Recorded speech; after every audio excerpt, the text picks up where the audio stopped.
Hello everyone and welcome back to Gurren Lagann Month. It's time to rate every single episode of the anime with a score out of 10. No decibels, straight numbers only. Also, I will not be counting episode 16 since it's a compilation episode and isn't part of the overall story. Obviously, spoilers are ahead. But since this is Gurren Lagann Month, it's more dedicated to fellow hardcore fans like myself and celebrating it rather than being for newcomers. If you are a newcomer and for some reason you clicked on this video and you haven't seen the show, I cannot recommend it enough, and it's so easy to see. It is available on several streaming services including Netflix, Hulu, Crunchyroll, and Funimation, and there is a reason it's seen by many as one of the best shows of the modern era. Let's get started. Episode 1. Bust Through the Heavens with Your Drill. Score 8 out of 10. Easily one of the greatest first episodes in all of anime, in my opinion, and it sets up the tone for the show while greatly introducing the original trio of Kamina, Seimone, and Yoko, and shows their dynamic beautifully in just a short time. The animation is really great, being chaotic and well drawn, but also showing some of Gurren Lagann's tricks of often stretching and simplifying characters to make the animation more expressive and bouncy, which works wonders. Essentially, it's squash and stretch, which is utilized a lot less in anime, but here, it's perfect. The atmosphere is well established, starting from the deep and dark underground to the breathtaking reveal of the surface, washing you in so many colors. And the world building is also really great, being audibly and visually explained. It leads the audience into a world of surprisingly interesting lore, despite its outward appearance. The design and presence of the gunmen also adds a threatening tone to the villains going forward. Overall, it's just a wonderful first impression for the show. Episode 2. I said I'm gonna pilot that thing. Score 7 out of 10. This is definitely where a lot of the fun begins, and it shows off Kamina's reckless yet smart way of thinking rather well. The introduction of the surface and how life is actually chaotic and harsh, which is a stark contrast to the beauty it was shown in for episode 1 and how Kamina desperately wanted to get there, is honestly quite brilliant, and definitely adds a lot of overall weight to this world. And we also get to meet Liron, who, as I said last time, is fantastic. Gurren makes its first appearance, sort of, and we get a bit of character building with Kamina once he discovers the fate of his father, leaving on a chilling cliffhanger. Unfortunately, the Beastmen fail to be threatening like they were in episode 1, which is a trend that does continue for a majority of the first half of the show, which takes away some of the impact during the fights. Episode 3. Who do you think you are, having two faces? Score 9 out of 10. A new challenger has appeared. Viral being the first main villain is a major setup for the series, as he proves to be a very important and compelling character. And until now, we've only had nameless grunts, who get defeated just as quickly as they're introduced. He immediately starts off as a threatening villain, which adds some much needed tension that was lacking in episode 2 as far as the fights went. Plus, we finally get the titular mecha the show is named after. The transformation feels so freaking epic, having taken all these episodes to build up to, why is it called Gurren Lagann? Why does he appear in the opening? The mecha does not disappoint, as it amps up the action for some really cool brawls, allows for some awesome Kamina lines, and overall, it's easily one of the best episodes in the show, and has some of the most memorable moments, and it's also a fun ride from start to end. Episode 4. Having multiple faces makes you great. Score 6 out of 10. A lot of people don't like this episode, and I even had an entire video about it, which is kind of dated, and please don't watch it, it's bad. The animation is not terrible, but definitely doesn't fit the established tone and style of the series, which is where most of the criticism comes from. Nobody moves the same way they used to, and in a show like this, that really matters. The character designs just don't gel well with the look either. Plus, the action is subpar compared to the rest of the show, both animation-wise and action-wise. So it is pretty disappointing. But we do get introduced to the Black siblings, and the writing is still overall the same, so it's not a completely bad package, just less than stellar when compared to everything else. Episode 5. I don't get it, not one bit. Score 8 out of 10. Definitely one of the most atmospheric episodes of the whole show. A majority of it is dark and rather colorless, which adds this unsettling feeling to the pit that our heroes find themselves in. The religious commentary here isn't preachy, and the show doesn't really take a side. Rather, this whole thing just feels like it's a part of the world. The chief isn't an evil asshole, he's doing what he thinks is right. And from a point of view, it kind of is. My only downside is Kamina's kind of a dick at times in this episode, a bit unjustly so. A lot of his banter is fun like usual, but occasionally he comes off as a bit of an ass. But we do get to meet Rossio, Gimme, and Dari, and they're quite fun characters, so I can't complain too much. Episode 6. Sit in the hot tub till you're sick. Score 7 out of 10.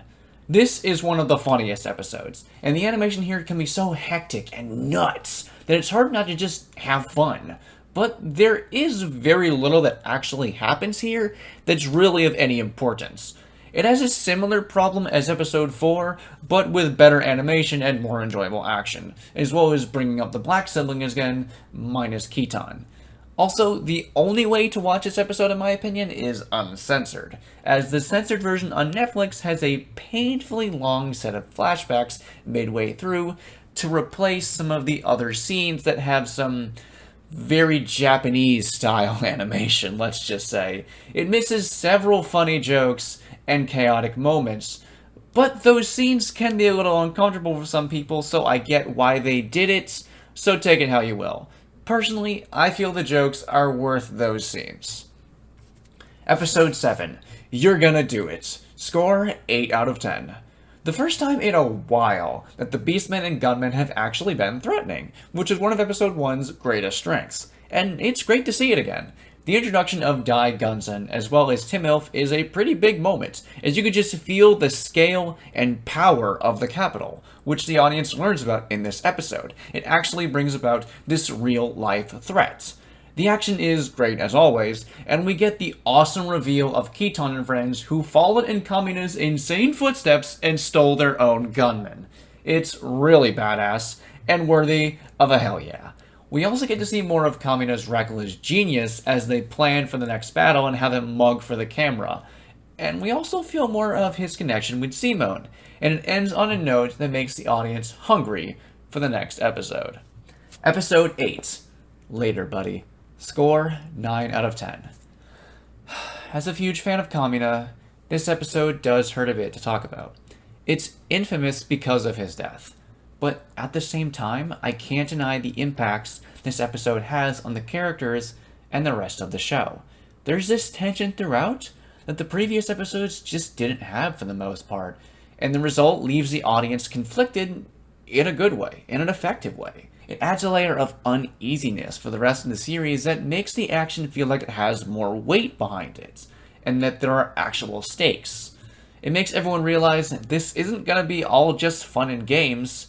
Characters can die. The action overall is also fun and beautifully animated, with plenty of new faces joining the fray, with interesting designs and gunmen and enjoyable fighting styles. And it adds a great team element. The action set piece is also really cool, and it's a fantastic episode overall that, while it does have a sad ending, is crucial to the entire show and nails everything it tries to do. Episode 9. What exactly is a human? Score 8 out of 10. I know a bunch of people who aren't fans of this episode because it has a rather depressing undertone. It's darker and grimmer and not as chaotic or fun. Even Seimone's design noticeably changes as his depression becomes much more visible. And the color tone is also really washed out, which visually presents Seimone's depression as well. But the character building here is excellent, with good writing to show how hard Kamina's death is affecting Seimone, Yoko, and the entire crew. This is the beginning of a huge arc for Seimone that changes his character forever, and it introduces us to Nia, who becomes a pseudo-replacement for Kamina as Seimone's guide, though in a different direction. She's a fun character with an admittedly pretty dark introduction. Episode 10. Who is this bro? Score 8 out of 10. This episode is definitely lighter in tone and adds more colors than the previous one, showing how impactful Nia will be for Seimone through visuals, kind of like how it showed how Kamina meant to Seimone through visuals, and that's really clever.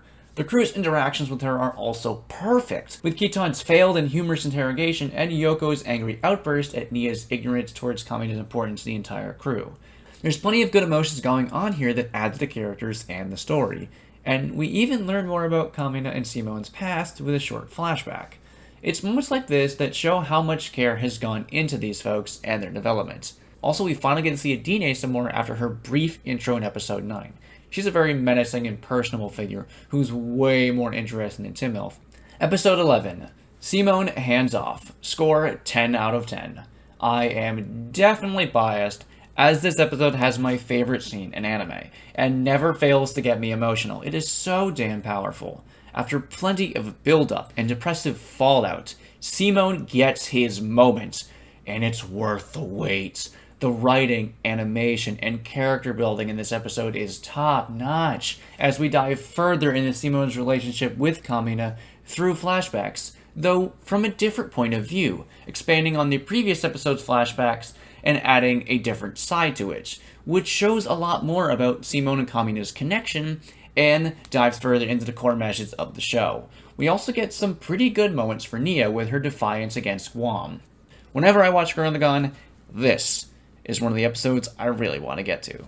Episode 12, Yoko, Will You Do Me a Favor? Score 9 out of 10. This is another favorite of mine because I love the dynamic between Yoko and Nia. I've always, and will always, prefer Yoko, but I do like how a girl who many assume has it all kind of gets comedically bested. It's a silly yet entertaining little montage that adds humanity to the overall badass Yoko. There is definitely a mini character arc here for her and how she perceives Nia, which ties in with Adine's reappearance for some pretty great action scenes. And funny enough, this is easily my favorite beach episode in anime. And the fanservice here is really tame, even compared to the rest of the show. It's a lot of action and character development with fun set pieces and great writing. There aren't too many mecha battles that take place underwater, and definitely not many that are this hectic and fun. Sure, the stakes don't seem all that high with all the comedy, but it still works narratively, and it's fun.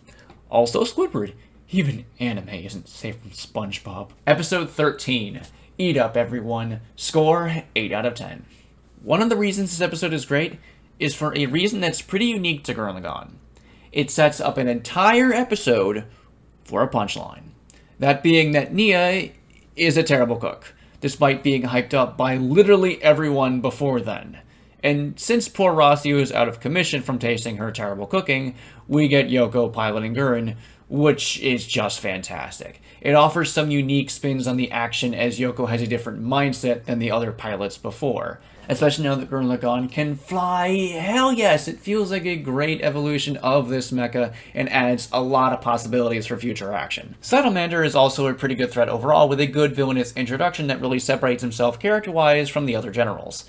We also get to continue to get more good moments with Viral that really build into his continuous character arc throughout. And the ending punchline is just wonderful. Gets me every time. It's hilarious and also kind of sweet. Ironically. Episode 14, Well Met Everyone, score 8 out of 10.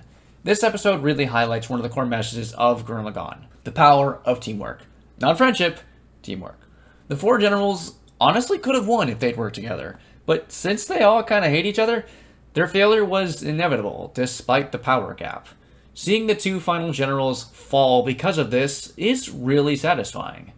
Though, I will admit one problem I've always had is how the humans' armies just kind of show up. I get that it was built up after Seimone's speech was televised while the pits, but it doesn't really go anywhere, and they're all pretty stupid. But we do get a cute Nia moment out of it, so I guess I can't complain all that much. Also, more build up to the Spiral King, and the reveal of Tepelin being a giant gunman is a solid cliffhanger. Episode 15, I Will Head Towards Tomorrow, score 10 out of 10. It's hard not to love the finale to the first half of Gurren Lagann. It has so much epicness to it, with plenty of fantastic animation to make every moment feel pulse-pounding to the very core. And we finally get to see more of the Spiral King Lord Genome, who has had moments here and there which showed what he's like, but we get to see him in all his glory here. And he is a very menacing and imposing figure, and is overall a good villain on design and atmosphere alone, not even counting his backstory, which the show does dive into a bit. The fight between Seimone and Lord Genome is one of the best in series, no, best in anime, with plenty of tension and stakes that keeps me on the edge of my seat. And at the end of the day, that victory feels so earned. The sweat and blood and tears Team Gurren has put in culminates to this moment, and it works so damn well.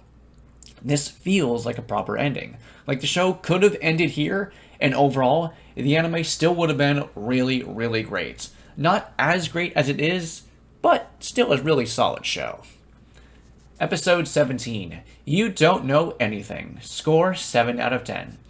Of course, just about any episode would feel a bit less when compared to the finality of 15, so I can't forget the slower pace on this one. It is really interesting to see how both the world and characters have changed in 7 years. The character banter is quite fun, and the world building is also definitely effective. And it's interesting to see where everyone has ended up. Most make sense, some don't, but in a good way, adds to a good joke. And you can also feel how antsy Team Gurren is, as they feel kind of alien in this world of politics. Everyone except for Rossio, that is, who plays a huge part in this half of the show. But I will admit I have a love-hate relationship with Nia's reveal. On the one hand, it's pretty scary and effective, but on the other hand, it kinda defeats her character. At least that's how it feels to me. Episode 18. Tell Me the Secrets of This World. Score 7 out of 10. We start really getting to the meat of the second arc here, diving into the reveal of Nia as an anti-spiral and displaying Seimone's clear desperation of the whole situation. She was one of the biggest driving forces to get to this moment, so it's a real punch to the guts. There's also the beginning of Rossio's new character arc here, as the people here begin to revolt and get angry at the government, having grown coddled by their new safe life. So it does make sense that he would use Seimone as a political scapegoat, since the people have seemed to kind of forget that he and the others fought so hard to make the world how it is. It definitely has some real-life implications, and it's an interesting situation that's balanced out with some action and intense moments. Episode 19. We Will Survive by Any Means Necessary. Score 7 out of 10. It's around this time, as well as the previous episode, that I know a lot of fans said they hit a bit of a slump with the series. While I do agree they aren't as exciting or amazing, these episodes are important to establish character arcs and tone. And Seimone's trial is absolutely unnerving and frustrating on purpose. We want him to be okay. And for this arc, I found myself gravitating a lot towards Kitan, who fights the hardest for Seimone despite having been the hardest on him back during his depression arc. And that's a really interesting twist that feels right for both characters. But the pace is still a little bit slow, and compared to the rest of the show, it's not as effective as it probably wants to be, since it does detract from what the series is best known for. We do get into some fun action, with the added threat of the explosives put inside Gurren Lagann to keep Seimone on track. Also, Kinon has a little bit of a character arc through here, and it's pretty good. But the anime is at its best when it's loud and proud, which is a little more scarce in these parts than before. Episode 20. How Far Will God Test Us? Score 8 out of 10. This is where things begin to pick up, as we finally get Seimone and Viral to cross paths again, after he was shown in episode 17 with a pretty solid introduction, seeing his character change within a time skip. The building of these two's relationship after years of rivalry is pretty fun to watch, and while not amazing, their fight is a fun little spectacle, and is definitely comical with that chicken getting in the middle of it. Poor guy. We also get to continue to dive further into Rossio's character, as we did so in the previous episodes. We show more of his thinking and his mindsets. A lot of people don't like him, but it's because his views are a stark contrast to most of the cast. And that's what makes him interesting.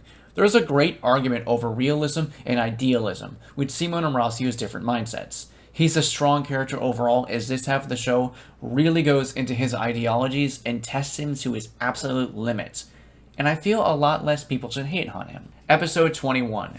You Are Someone Who Ought to Survive. Score 9 out of 10. Finally, my girl Yoko is back! Yes, she's one of my favorite characters, and her absence definitely hit for me. She's always added a lot of character and spunk to every scene, but seeing her back and what she's been up to, oh, it's honestly worth the wait. There is so much incredible character building here as we see how much Yoko has matured and grown over the years, showing off just how damn great of a character she is. Her relationship with the students is also very sweet and touching, and really express how her experiences have changed her viewpoints, and where she has to make compromises on those viewpoints when necessary to protect what she loves. It's definitely quieter than other episodes for the most part, but considering Yoko's a fan favorite, and we get to see Miss Yoko, who is the literal textbook definition of pure, absolute perfection, it gets a pass. Also, Yoko versus the two gunmen is just an awesome little fight scene that packs a lot of energy into such a rather quick fight. And the ending of seeing all the gang back together just creates these great feelings in me that gets me so pumped up! Episode 22. That is my last duty. Score, 8 out of 10. As I mentioned in my How Gurren Lagann Creates Believable Absurdity video, which you can go check out, this is where people kind of start to feel the anime gets a bit too crazy, as there's a lot of weird science-y talk, abnormality, dimensional stuff, but screw that! I think it's awesome. And it's well established by now. We expect insanity, so having it delivered is just natural at this point. Having Gurren Lagann combine and get even bigger is such a, well, big moment, and feels incredibly epic and well earned. Sure, it's a far cry from the ridiculousness that we had before, but it feels like a necessary evolution of that. It's great to get back to the action of Gurren Lagann that we all love, and to a level far greater than anything we've ever seen before. It's just a ton of fun. Episode 23. Let's go. This is the final battle. Score, 8 out of 10. One of the important parts of this episode is the culmination of Rasu's character. Up to this point, he's tried everything he can to save anyone he can with his own methods, even if that means betraying those he's cared about and leaving people behind willingly. He wants to allow humanity to continue living, and makes a lot of very difficult choices that ultimately break him. And I feel like seeing his suicide attempt can be a big wake-up for a lot of those who don't like Rasu. He's made so many choices that nobody else can make, and it's eaten him from the inside. It's clear that he has felt guilt for his actions that at the time he thought were right, and were logical. It's just, unfortunately, he doesn't live in a logical world. His job isn't easy, and seeing Seimone snap him out of it the same way Kamina snapped him out of his own slump 7 years ago is just perfect writing, making it all come full circle. Plus, those bits of characters interacting before and seeing Viral actually connect with the crew is a lot of fun as well. Episode 24. I'll never forget this minute, this second. Score, 8 out of 10. Hey, remember when I said characters can die? Whew, okay, well, here we go. This episode's brutal. A lot of members of Team Gurren who have been here since episode 7 perish. And while they weren't always the best characters, they were still a lot of fun and had their moments, and losing them is really bittersweet. It does add a definite tension, and it's one of those episodes that makes me shake with anxiety because I know what's going to happen. The designs of the enemies is also just terrifying, and so creative. Only the Japanese could come up with this stuff.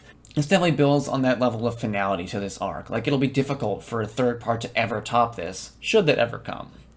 Episode 25, I Accept Your Last Wish. Score, 9 out of 10. Kitan is an unsung hero of Gurren Lagann.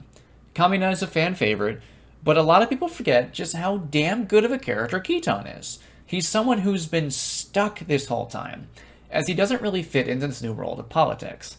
And this is where his character arc finally ends, even if that ending is a bittersweet one and always brings me to tears. I do fully admit that I have a love-hate relationship with his death. On the one hand, I get it. He died doing what he loved, and he willingly made that choice. But on the other hand, I think it could have been written that he would have been allowed to live, and the story wouldn't have suffered for it, in my opinion. One could say he's old school and doesn't fit in, but Seimone is kind of the same way, and he's able to live in the new world. But, bitching aside, it's a well-written end for Kitan's character. You will be missed, my friend. Episode 26. Let's go, buddy. Score, 9 out of 10. This one's weird. I feel like that's the best description for this. Just weird. First time I watched it, I was super confused. But in a good way. Seeing the different dreams and alternate universes the surviving members of Team Gurren partake in is both sweet, sad, and again, weird. Seimone is, of course, the focus here, but tidbits with the likes of Yoko and Viral are also quite nice to see. Also, canonically, these universes do exist. Seeing Kamina come back is just such a damn treat, and it becomes clear to the audience that these characters may be dead, but they're not gone. They live on, both as spirits and in the memories of those who still walk the mortal plane and tell of their exploits. And the writing here, God, it's perfect. I can't help but get so emotional at seeing these two back together, if only for a short while. It's a super great punch to the gut and just brings on the waterworks. Also, the ending of this episode, just the lineup of characters who give off the vibe of, hey, you messed with the wrong crew, is just brilliant and leads to an incredible spectacle. Episode 27. The lights in the skies are stars. Score 10 out of 10. Screw it. This is my favorite episode. It has the best action, the best animation, and some of the most emotional and heartfelt moments in the entire show, and as a conclusion, is everything I want it to be. Well, mostly. The Anti-Spirals are really intimidating villains that, despite little build-up to them, manage to pull it off rather well and give more depth to this world.